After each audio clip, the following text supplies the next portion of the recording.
This is the story of Gavin. This video is part of 7 videos made in honor of Gavin for his 7th birthday. The videos can be watched in order from 1 to 7 or whatever order you choose. Please subscribe to show your love and support. This is Gavin's mother, Danielle, sharing his story. For 7 years, you are the one who's been doing all the emotional labor for this. And these midwives won't take responsibility for the things that they have done. And it's frustrating and it's unending. I guess my question or my comment would be, we know Gavin because you lost him. Did you have hopes and dreams and things that, you think about he would be 7? What kind of things were you hoping to experience with a 7-year-old? Well, everybody's going through all this school craziness with all their kids, and a part of me is really jealous because I should have been going through all the crap with some school district and teachers and all this stuff because I just think of like how much chaos would be with like these 2 little boys running around and like driving me nuts and making plans, secret plans I know would have been happening. And Gavin really liked music, so I'm sure we would have lots of music going on, which, his brother plays music and does stuff too. And he's a drummer and a piano man. So I'm sure we would have had a lot of loud things with 2 of them going around, but an older version probably of like coming up with better plans and doing other stuff. And I think we would have had probably sports and lots of outdoor stuff and all the fun things that I think he was an explorer and adventurer and loved people and being around people. And my husband always says like if we were to compare just my relationship with me and my husband, it's like Dharma and Greg. So he's like the uptight, like, whatever. He's not a lawyer, but he would have been like him, and then there's me like and I did when I was pregnant with Gavin. I do yoga every day. I mean, I know you. I've been pregnant afterwards, and I can't imagine how I did yoga all the time. Like, I'm not gonna lie. Like later on, like in life, I'm like, wow, I did a lot of yoga, and I did. I meditated all the time. I did hypnobirthing, so I was like in that place with affirmations, and I just was in a happy whatever thing. And so I always got like, oh, your kid's gonna be a hippie kid, he's gonna just grow up and be like peace and love, and I was for sure thinking like that's probably what I had was him.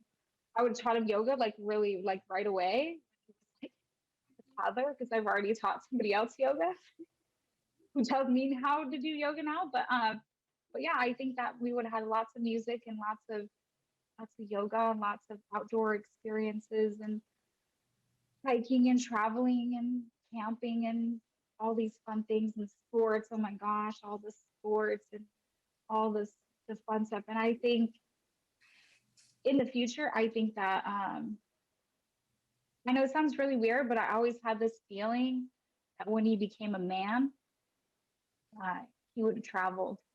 I think he would have traveled the world and been part of lots of cultures and met lots of people. And I don't think he would have stayed in one place for very long until, I think that was part of his thing. I know that sounds weird, like when I look back now because he didn't stay, but at the time that's what I believed was that he was going to be a world traveler and touch many people. Like I thought he was just going to be part of a lot of people's lives and a lot of people were going to enjoy him as much as we did because he was just great. And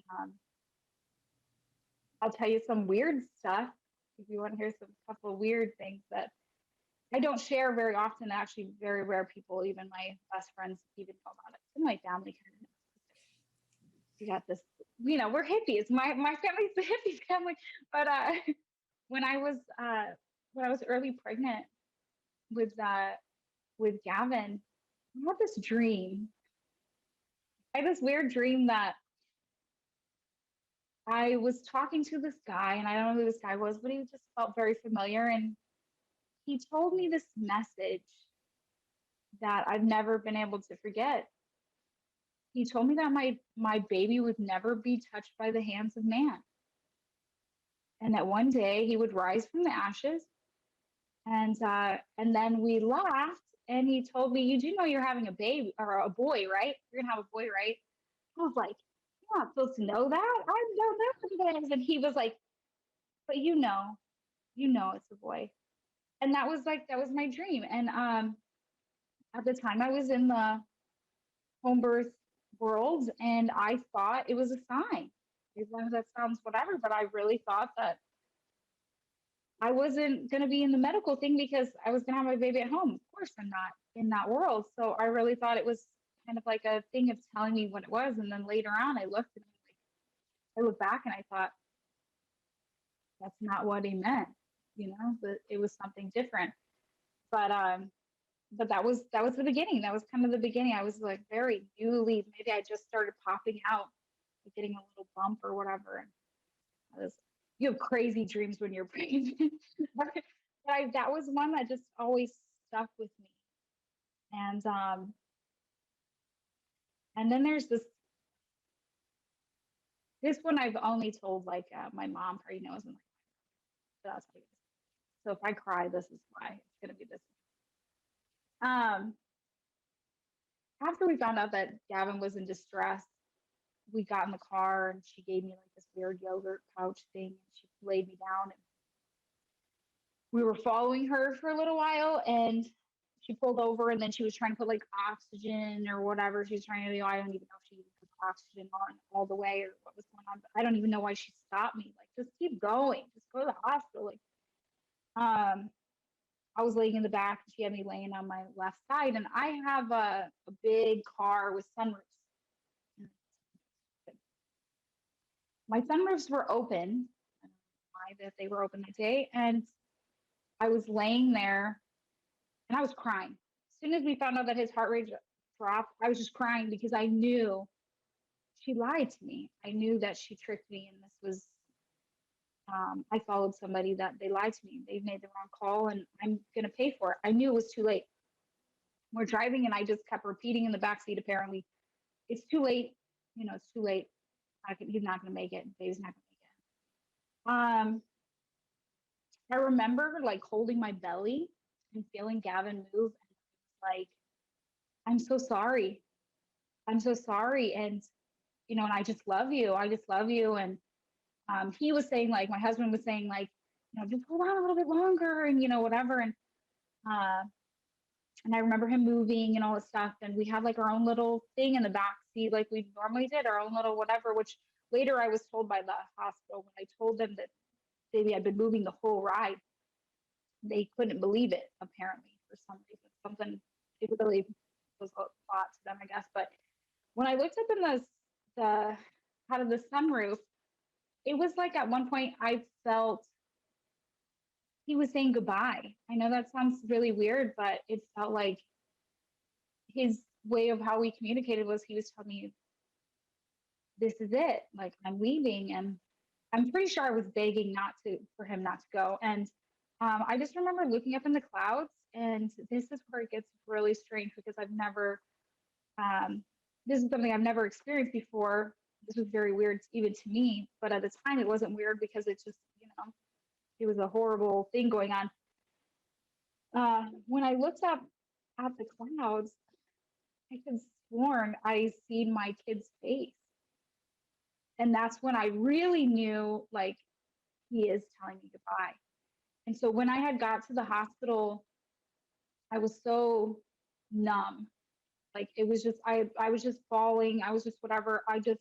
They were doing the motions. Like, I was getting moved around. I didn't move around. So I was like, some of the stuff I don't hardly remember because I just literally, people moved my body. And I just think about that is that I'm pretty sure we knew, and he knew. And I think he told me goodbye before we even got to the hospital. Now, he was alive when we got to the hospital, and they did find a heartbeat and everything. But when we went to do the C-section, um, there's just this thing, and it's really weird. And maybe some people understand, maybe not. But when he was like, I'm numb. I had an epidural, but when they took him from my body, I knew he was out of my body. I felt it. I felt he was gone. And I heard the lady, like a nurse, say, "Hi, baby," and take him across the room and was going to work on him. And I tried to look over, but I couldn't see anything. There was just so many people, like so many people in the way. And there was just this moment of, it was like a part of me died, like a part of me that I'll never get back. Like in that moment, like I can't explain it, but it was like, this is the end. I really thought like my own life was gone too. And I remember saying to my husband, I'm gonna pass out. Like I'm gone. Like I'm out of here. And that was the moment of like fear I seen in his eyes, where he thought, I'm losing them both. And so I'll never forget that, because there's something, it's another level, another world experience. Like people can say all this stuff about C-sections and say whatever, but feel your baby and you do feel it. You do know. Like when they're not a part of your body anymore. And um, I knew when he was gone. I knew when he actually died. Like I felt it. Like it was, he's just was so, I don't know, part of my soul, I guess, and part of who I am, that I felt when he left. And it's something I haven't looked at, I haven't thought about for years, to be honest. I haven't thought about this for years. Um, I tried to not think about it, because that's like my last moment with him. And we think time makes grief and pain easier, but to be honest, it just means more time away from someone you love. It's a gap of time that you can't get back. It's the space between you. It just gets bigger and bigger and bigger, and there's no going back. You just can't. So uh, that's what I've never told you. That's about my experience with him. It was just on another level. And I've been pregnant since then, and I've had a C-section since then, and it was nothing compared to that. It was just so very different than my time with him. I guess in a way, like I was supposed to be bonded with him. If there is anything of what happens, whatever crap you want to believe, but I was just so connected to him. Like I had to be, because it was the only time I was ever going to get with him. And then I've lost a whole life. I spent my whole pregnancy imagining our life that we were going to have together, the three of us. I did. I remember that. I talk to people about it all the time, constantly talking about what life was going to look like once he was born, like all the time, of what we were going to do. And afterwards, when you have a C-section, you know the kind of the recovery, whatever. I don't remember any of that. I don't remember the pain from the C-section. I don't remember anything. But I do remember feeling like I had a broken heart, like literally feeling my heart. Um, like part of me was just continuously dying every day as we went by. And um, in the silence of my house, there's no baby crying. There's no getting up in the middle of the night to take care of a baby. There's no feeding. There's no diaper changing, no baths. Like I had like a while afterwards where I was like waking up and panicking, saying, "Where's my baby? Where's my baby?" And like grabbing my stomach. And we had the crib set up and everything. And I also had things where I would wake up and I'd find myself at the crib, even though he's never been in the crib. It just is a weird place. You like grief is weird, because there's a part of you that doesn't want to let go, I guess, or maybe I imagined it so much that I just really was like, oh, he's here, but he's not here. And it was just it's a really strange place to be afterwards, like looking back so many months afterwards, I can't even hardly tell you much about my life other than I was told if you feel hungry, eat something. If you feel tired, sleep. And that's what we did. We lived our life on whatever instinctive urges that keeps you your survival skills. But other than that, we really didn't hardly eat and we really didn't really sleep. And we were just tormented with ghosts in our own house. Like that's really what it was. That's really what it felt like was we were being haunted of the life that we were supposed to have.